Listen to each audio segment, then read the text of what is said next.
Hey guys, well, I'm out here at my grandfather's place and shooting 22s today because they're nice and cheap and economical. Having fun with my Marlin Model 60 22 rifle. And I know I just showed you guys not too long ago the video on that Cobra Derringer. So I figure while I'm out here I brought it up with me to show you guys how it shoots. So here we go. What you're looking at right now is actually my target. There's very, very little chance I'll hit it from here, but that's what I am shooting at because I set it up for my rifle. It's actually a metal plate target for 22s, just little about 4-inch circles that are steel that swing around when you hit them. It's right in the middle of your screen, right before the water line there. So it's very, very hard to see, but I just want to show you my target first. And as you can see here, I'm pretty far from it. I'm actually shooting downwards from a deck, an elevated deck, and it's 50 yards to that target. With the 22 rifle and a very simple, cheap scope, heck of a lot of fun. I can hit that target almost every time. But with obviously with the Derringer, probably not going to happen. But I'm actually just moving the tripod here for a second, and I'm going to, like I said, just show you two shots here with the Derringer. Here it is again, Cobra Derringer. The ammo I'm using is some Aguila, which is a Mexican ammo. A very interesting round here. These are 22 long rifles. They're actually, well, let me show you one of them. They're actually a 60 grain subsonic round. You can see the shell is very small there, a very large actual bullet. With the extra weight of the bullet, they stay pretty stable. They're pretty accurate to longer distances, but it is subsonic. It's not as loud. So very interesting round. Also very cheap. 22 long rifles in general are cheap, but anyway, just going to show you this here. Let me just roll up my sleeves. Give me a second here so they don't get in the way of the video. Just going to show you loading. Of course, right now it's in the half cock position and the safety is on. Okay, so I want to break the barrel open, load both rounds. You can see here. Okay, and the barrel's closed and locked. I'm going to get into position. I also want to mention, with 22 rifles, you don't need to really use hearing protection. Goggles are always recommended when you have any kind of, shell ejecting, or in shooting in general, because you can always have ricochets too. But with the Derringer, even though this is subsonic, it's a little quieter than regular ammo. You always want to wear hearing protection. It's such a small barrel that it is a lot louder than, with a rifle.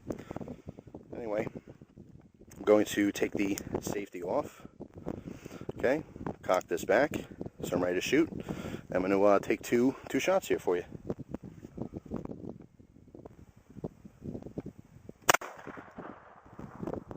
That's one.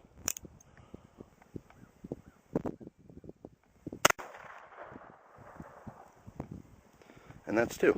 Of course, even though I know I'm out of ammunition, do a half cock, put the safety back on, then I can open this back up and show you the empty shells here.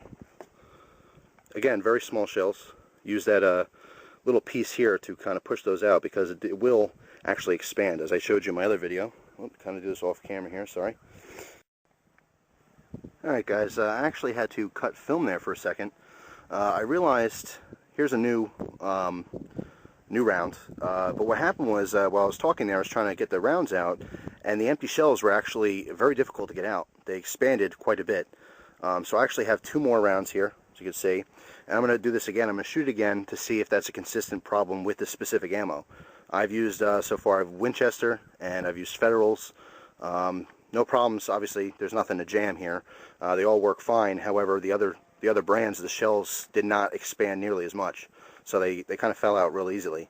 But with this, like I said, they expanded. So I'm going to do two more shots real quick for you, just to see if that's a consistent problem with this ammunition in this specific gun here. So let's pop these back in here. Okay, two new rounds. Safety's still on, half cock position. Take two more shots for you.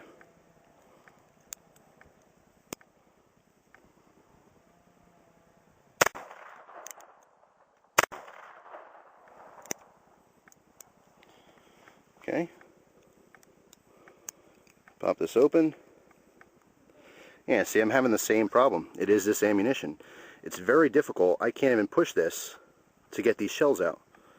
They're expanding too much inside the chamber there. So that's interesting. I'm glad you know, I figured this out on film here. This is the first time I'm trying this specific ammo in this gun. Shooting's absolutely fine, and believe it or not, out of those last 4 shots, I did hit the target once. So, you know, pretty accurate. I mean, for a Derringer for 50 yards, it's pretty much a potluck shot. But anyway, yeah, this ammo is very difficult to get out. It's expanding too much. So I personally would not recommend this for this. I've ran 200 rounds, though, of the same exact 60 grain, they're called sniper rounds or something like that, through my rifle, and it works beautifully. Very accurate in the rifle, cycles perfectly fine, just like any other 22 LR. But in this Derringer, having a problem. So now I actually have to cut film again to get these out. Alright guys, I'm going to do this one more time for you. Actually, I decided to just show you some regular ammo, just to show you that, you know, it does work fine.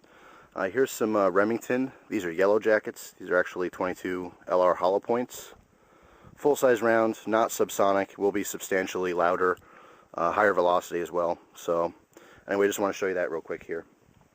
Again, just to show you, you know, how it works with some regular ammo. And of course, if you were, you know, carrying this as a defensive gun, you wouldn't want to use something like a hollow point, especially in a 22. Just makes more sense. So anyway, here we go.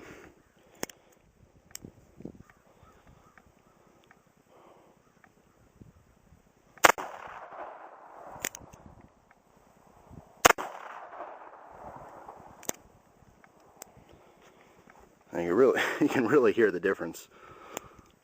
Okay, that's how you would normally have that. Whoop, I'm sorry, that was off screen there. Just normally push that out, comes right out, not a big deal. Now they're far enough where you can just grab them with your fingers. So obviously you can say with, you know, regular ammunition, not a problem getting new rounds in there. But for some reason those subsonic 60 grains, the shells themselves just expanded a little bit too much, and they got very tight in there. So just want to mention that. Alright guys, take care. Thanks for watching.